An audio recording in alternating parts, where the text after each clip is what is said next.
Bonjour, dans cette vidéo, on va essayer de comprendre pourquoi est-ce que finalement le cerveau n'aime pas trop les visioconférences.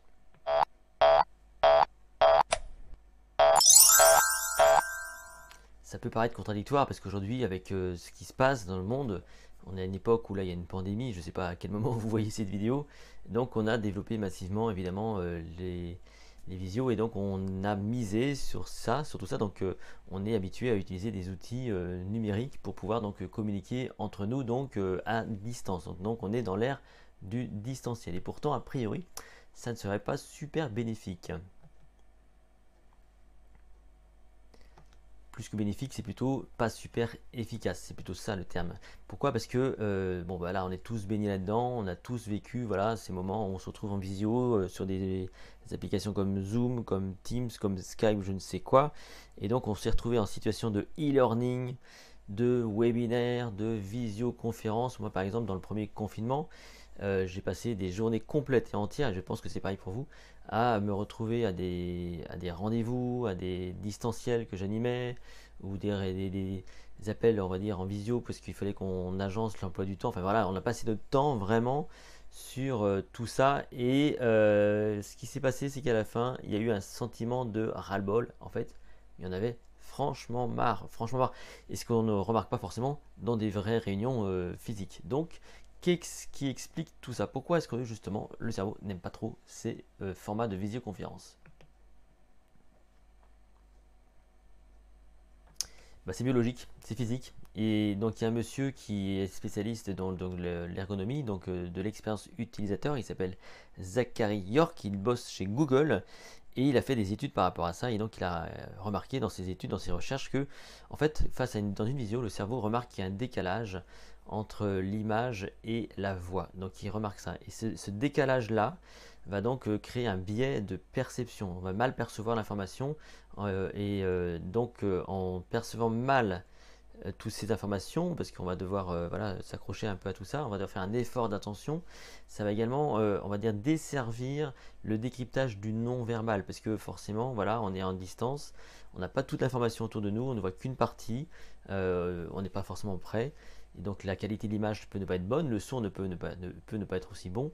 Et bien tout ça combiné, si vous voulez, donc cette expérience utilisateur nous demande plus d'efforts. Donc ça demande un effort intellectuel, donc ce qui va proposer une surcharge cognitive, une fatigue cognitive littéralement, qui fait qu'au bout d'un moment, bah, votre cerveau il va pas trop aimer et puis c'est là qu'on va assister donc à des ras-le-bol, on n'en veut plus et on est fatigué et on en a plein la tête. Donc au final c'est pas super efficace. La conclusion de tout ça c'est quoi? La vidéo, ça marche bien, les visios, ça peut marcher bien. Il faut juste pas en faire trop souvent. Il faut pas que ce soit trop long. Il faut avoir une vraie stratégie de mise en scène. Il faut des visios qui soient relativement courtes et rythmées, donc avec des passages sans doute d'un écran à l'autre, un peu comme on le fait à la télévision finalement. On est quand même capable finalement de regarder des informations à la télévision, mais on se rend compte quand même qu'il y a tout un système de montage, de mise en scène qui fait que voilà, on est accroché à l'information. Donc ça c'est la première chose. La seconde chose c'est que en visio il faut qu'on favorise la socialisation. C'est ça qui manque.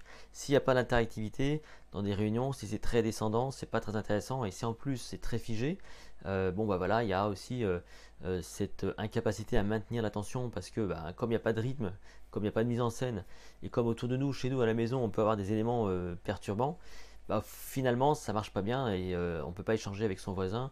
Donc il y a un problème vraiment à ce moment-là de socialisation. Heureusement avec des outils modernes on peut faire des groupes, on peut regrouper les gens, on peut les amener à échanger entre eux, donc ça aide bien.